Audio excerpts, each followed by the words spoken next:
ഈ ഡിസംബർ മാസം ഇത് എന്തൊക്കെയാണ് സംഭവിക്കുന്നത്? സ്വർണ്ണവില പവന് 1 ലക്ഷം രൂപ പിന്നിട്ടിരിക്കുന്നു. തണുപ്പാണെങ്കിൽ എജ്ജാതി തണുപ്പ്, നമ്മുടെ കാലിന്റെ മുട്ടൊക്കെ കൂട്ടിയിടിക്കുന്ന തരത്തിലുള്ള തണുപ്പാണ്. ഈ തണുപ്പിന്റെ കാരണങ്ങൾ പെട്ടെന്ന് നമുക്ക് ഓടിച്ചു നോക്കാം. ഒന്നാമത്തെ കാരണം ലാനിന എന്ന പ്രതിഭാസമാണ്.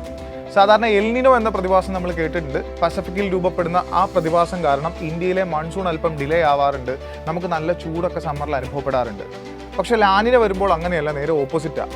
നമ്മുടെ തണുപ്പ് കാലത്ത് ശക്തമായ തണുപ്പ് നമുക്കിപ്പോൾ തോന്നുന്നു. ഇനി വരാൻ പോകുന്ന മഴക്കാലവും വളരെ ശക്തിയേറിയതായിരിക്കാനും സാധ്യതയുണ്ട്. ഇനി ഈ എൽനിനോ എന്ന പ്രതിഭാസമല്ലാതെ രണ്ടാമതൊരു ഘടകം പറയാൻ പറ്റുന്നത് സൈബീരിയൻ ഹൈ എന്ന ഒരു തണുത്ത പ്രദേശമുണ്ട്, തണുത്ത മേഖലയുണ്ട്.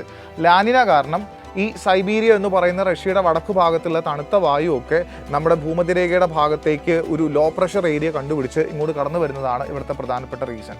മൂന്നാമത്തെ കാരണം, ഇപ്പോൾ രാവിലെ നേരത്തെ നേരം വെളുക്കാറുണ്ടോ? ഇല്ല, താമസിച്ചാണ് നേരം വെളുക്കുന്നത്, പെട്ടെന്ന് അസ്തമിക്കുകയും ചെയ്യുന്നു. ചുരുക്കി പറഞ്ഞാൽ പകൽ കുറവാണ് കിട്ടുന്നത്, ചൂട് കുറവാണ് കിട്ടുന്നത്.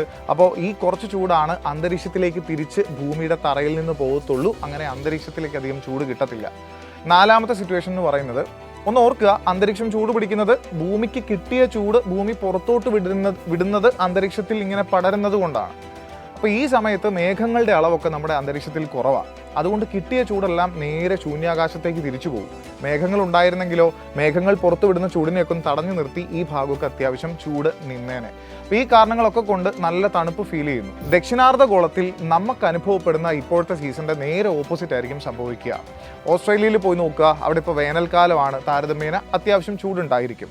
ദക്ഷിണാഫ്രിക്കയിലോ ബോട്സ്വാനയിലോ നമീബിയയിലോ അല്ലെങ്കിൽ ബ്രസീൽ ഭാഗത്ത് നോക്കൂ, അവിടെയൊക്കെ ഇപ്പോൾ സമ്മറാണ്, അവരുടെ വേനൽക്കാലമാണ്. അപ്പോൾ എല്ലായിടത്തും ക്രിസ്മസ് സമയത്ത് തണുപ്പാണെന്ന് വിചാരിക്കേണ്ട. അടുത്ത വീഡിയോ ആയിട്ട് കാണാം. ബൈ.